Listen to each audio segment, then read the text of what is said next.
Graça e paz, amados, em nome de Jesus, eu sou a Dari Pomar e hoje nós vamos dar continuidade ao nosso estudo, nosso devocional sobre o livro de Romanos. Hoje nós iremos estudar o capítulo 4 e eu gostaria que você acompanhasse e estudasse junto comigo. Vamos lá?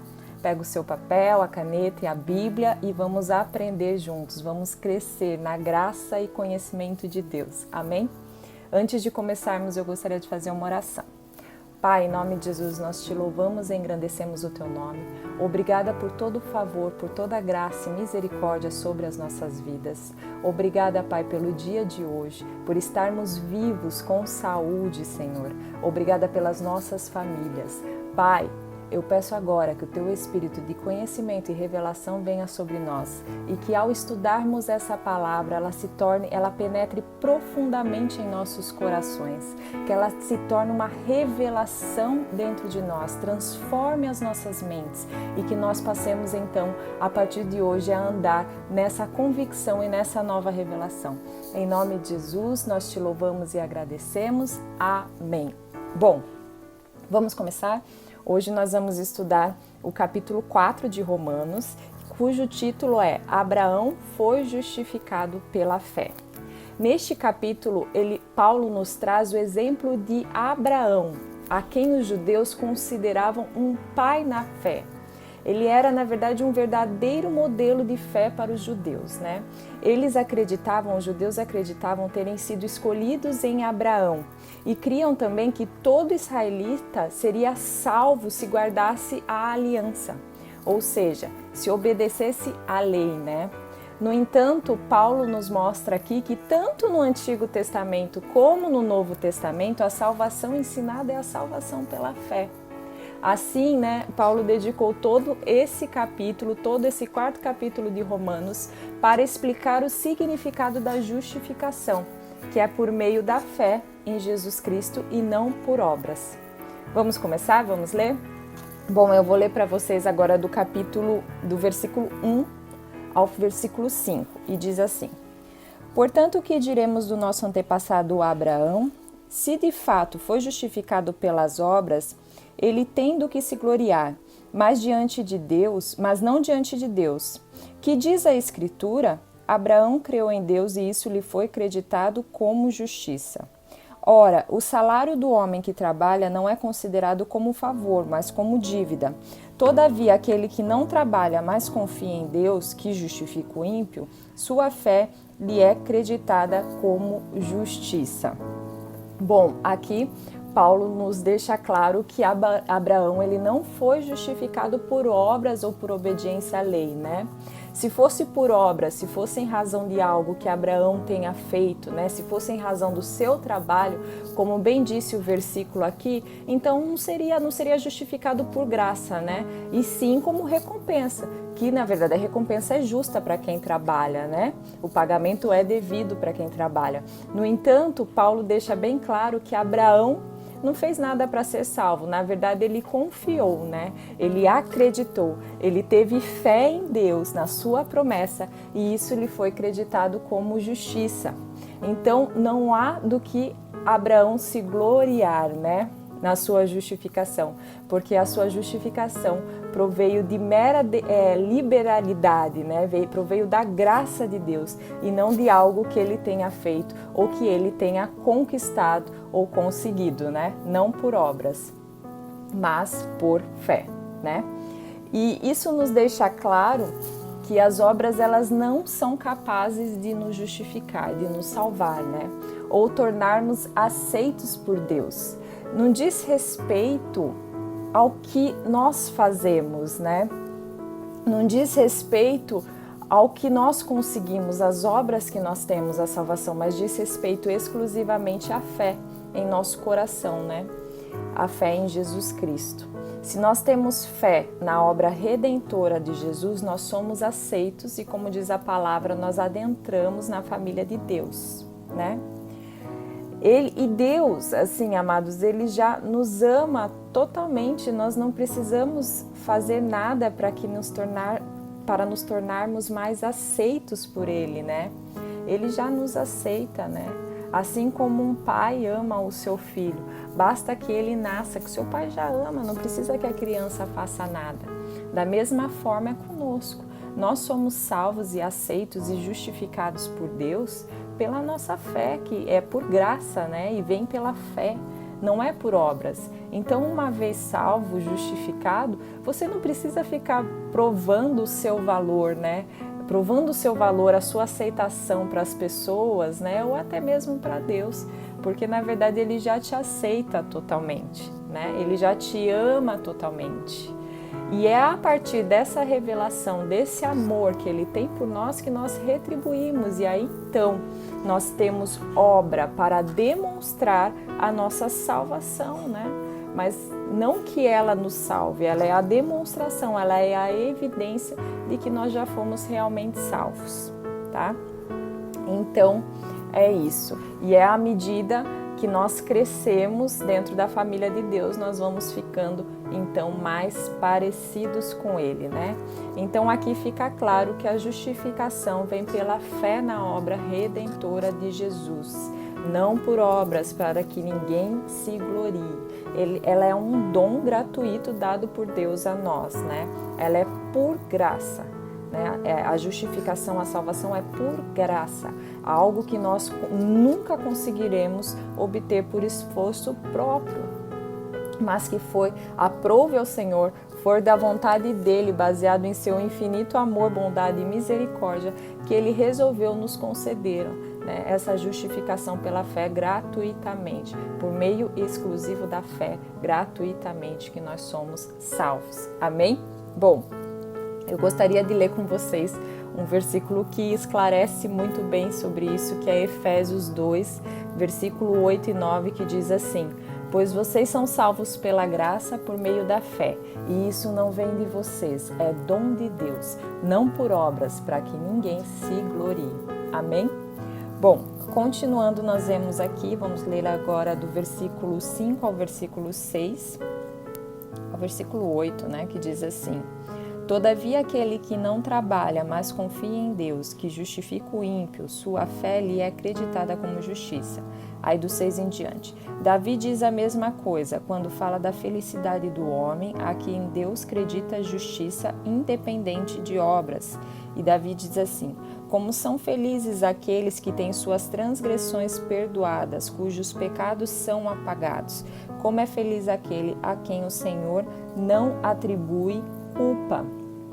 Bom, aqui Paulo ele continua a ensinar que foi a fé de Abraão que foi acreditado como justiça, né? E ele traz aqui um exemplo de Davi também, né? Ele cita os Salmos 32:5, um salmo davídico, né? E aqui a intenção dele é enfatizar o sentido de atribuir, né? Que Deus atribuiu, né, a Abraão. Ele foi creditado como justiça, né? E isso reconhece o sentido que atribuir significa estar baseado na graça de Deus, se baseia na graça de Deus e não na perfeição do homem, ou como exemplo aqui na perfeição do salmista, né? Ele usa então Abraão e Davi como argumentos da afirmação que ele vem rebatendo nesse capítulo inteiro, tá? Agora nós vamos continuar, vamos ler do versículo 9 ao versículo 12, que diz assim: destina-se esta felicidade apenas aos circuncisos ou também aos incircuncisos? Já dissemos que no caso de Abraão, a fé lhe foi creditada como justiça. Sob quais circunstâncias? Antes ou depois de ter sido circuncidado? Não foi depois, mas antes. Assim ele recebeu a circuncisão como sinal, como selo de justiça, que ele tinha pela fé, quando ainda não fora circuncidado. Portanto, ele é o pai de todos os que creem, sem terem sido circuncidados, a fim de que a justiça fosse creditada também a eles. E é igualmente o pai dos circuncisos, que não somente são circuncisos, mas também que andam nos passos de fé que teve o nosso pai, Abraão, antes de passar pela circuncisão. Aqui Paulo, mais uma vez, continua a ensinar que foi a fé de Abraão que lhe foi creditada como justiça, né? E que isso ocorreu antes da circuncisão. Abraão foi justificado antes da circuncisão. Alguns estudiosos falam que provavelmente foram 15 anos, né, antes do ato da fé de Abraão até a sua circuncisão. Então eles falam que teve esse período mais ou menos de 15 anos, né? E aqui ele argumenta que o que justifica uma pessoa não é um fato dela ser circuncisa, né? Aqui ele diz sobre os judeus, ou incircuncisa, representando então também os gentios, mas sim a graça de Deus por meio da fé. A circuncisão, ela era apenas um sinal da aliança já estabelecida por Deus, né? Já estabelecida entre Abraão e Deus. E ela por si só, esse sinal externo por si só, ele não tem o poder de justificar, né? O que justifica é a fé, né? Aí se nós formos trazer para os nossos dias, o batismo pode ser usado da mesma forma, como o mesmo exemplo, né?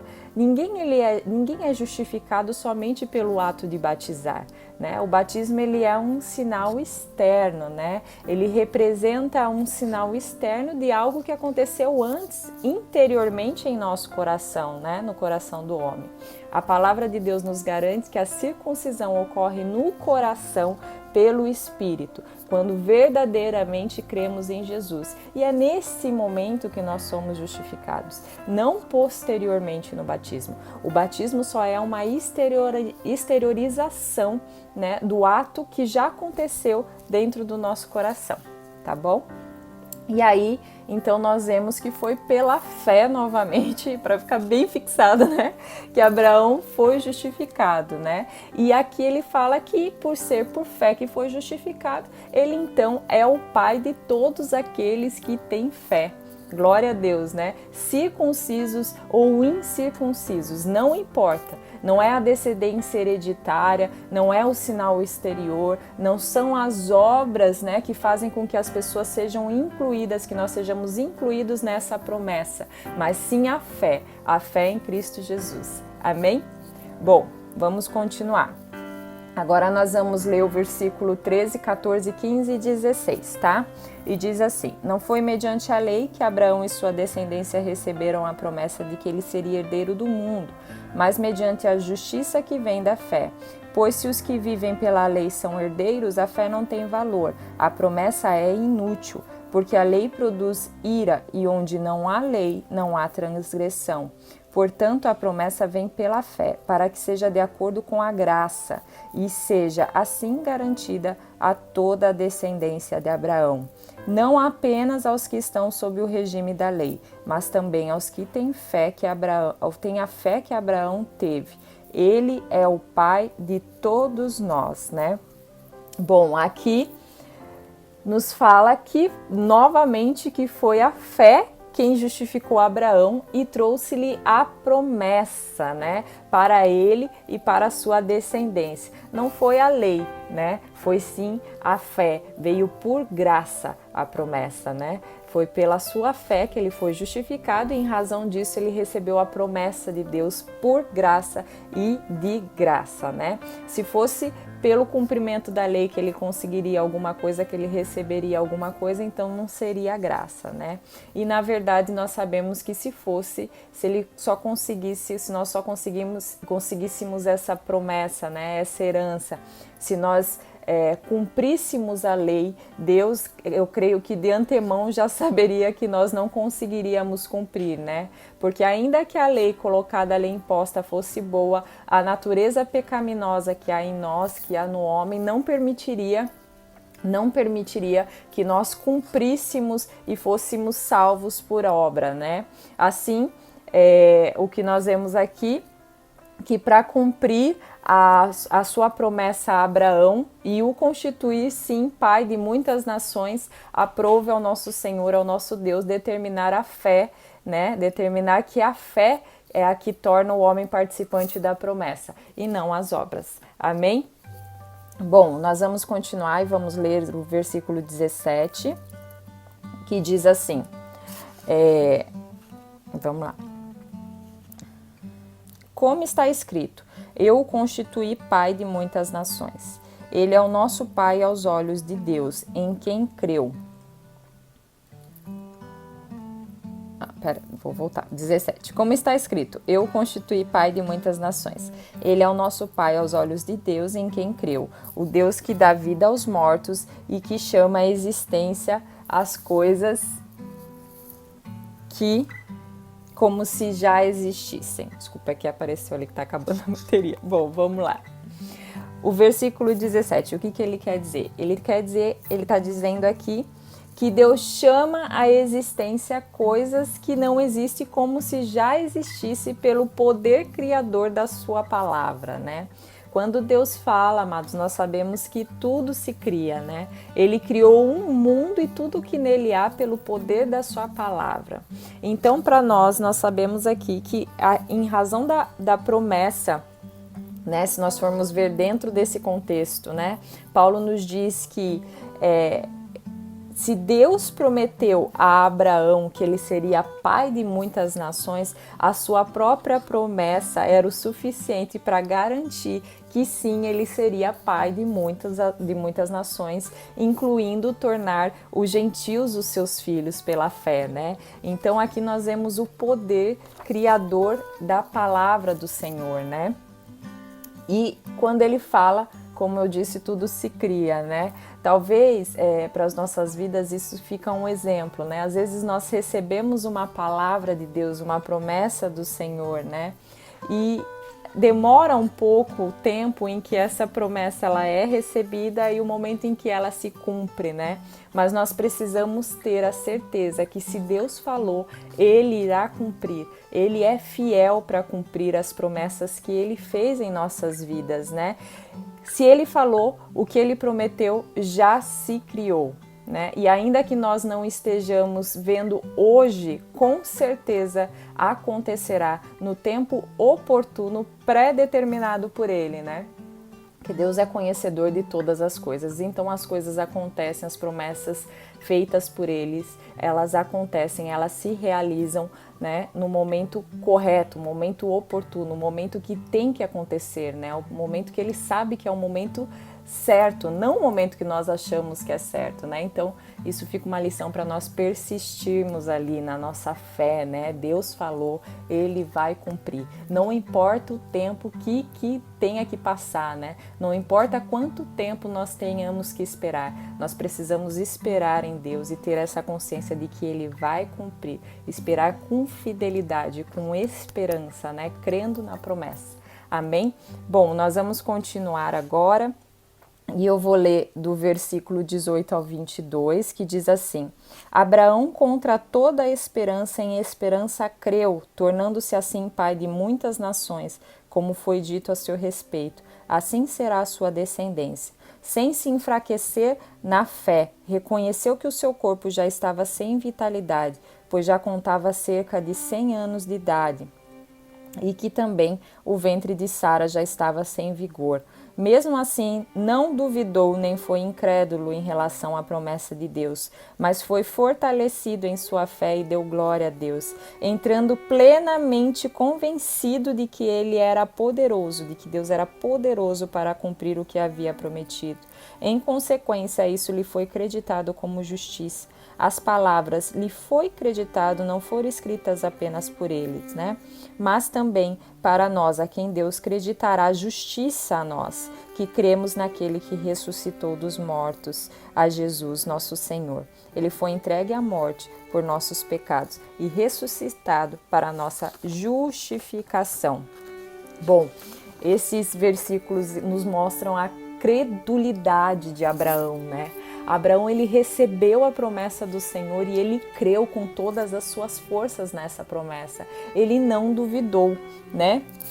Ele não duvidou, ele creu no Senhor, ele teve esperança contra toda desesperança. Às vezes Deus te dá uma promessa, uma palavra, e aí você olha a circunstância e fala, é impossível. É impossível que isso aconteça, que isso se concretize. em minha vida, né? Por quê? Porque aos olhos humanos realmente é impossível, né? Olhando pela nossa capacidade finita é impossível, mas Deus, se Ele falou, Ele criou. Se Ele falou, vai acontecer. Ele é fiel para cumprir as suas promessas. Ele é fiel para cumprir as suas promessas, né? E isso também nos mostra que Abraão, então, ele creu com todas as suas forças, ele perseverou, né? E ele não teve uma atitude passiva em relação à sua fé, né, em relação às suas promessas. Ele acreditou sim no que Deus falou. Ele acreditou, pegou a sua família e saiu daquele lugar, né?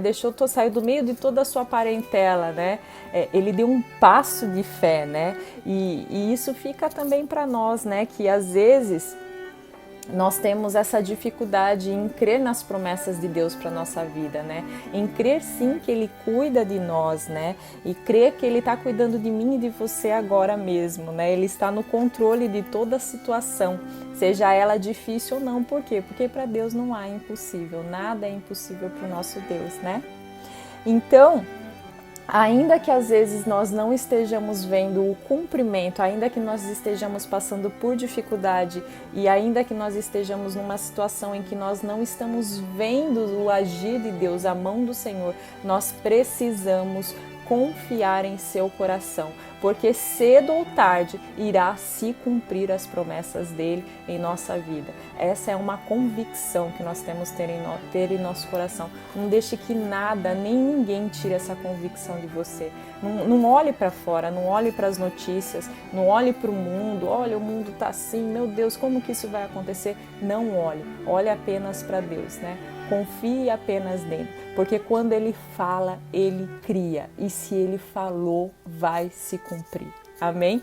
Essa é a certeza que nós temos que ter. Ele é fiel para cumprir as promessas que ele fez para nós, né? As promessas que ele fez em nossas vidas. Então, amados, ter fé é isso, e eu acho que além dessa questão de justificação, só um minutinho que o meu filho chegou aqui. Além de ter essa questão, só um pouquinho, tá, filho?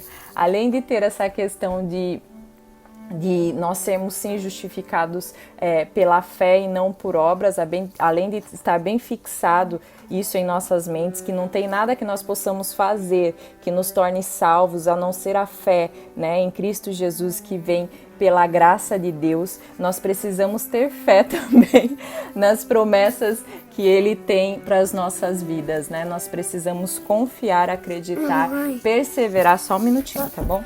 Perseverar nisso e falar e ter em mente assim que ter fé é isso, né? É acreditar naquilo que não se vê, é ter a certeza que nós vamos colocar o pé antes de Deus colocar o chão, mas ter a certeza em nosso coração que Ele sim colocará o chão, né? É como se nós, ainda que não estivéssemos vendo fisicamente, nós já estejamos vendo pelos olhos da fé, porque nós sabemos em quem nós temos crido, né, filho? Em Jesus. Jesus é o nosso Salvador, Deus é o nosso Pai, e se Ele prometeu, Ele vai cumprir. Amém? Amém. Manda um beijo pro pessoal. Fala, fiquem com Deus. Fiquem com Deus. Que Deus abençoe. Que Deus abençoe. E vamos perseverar na nossa fé. Que nós será com a nossa fé. Amém.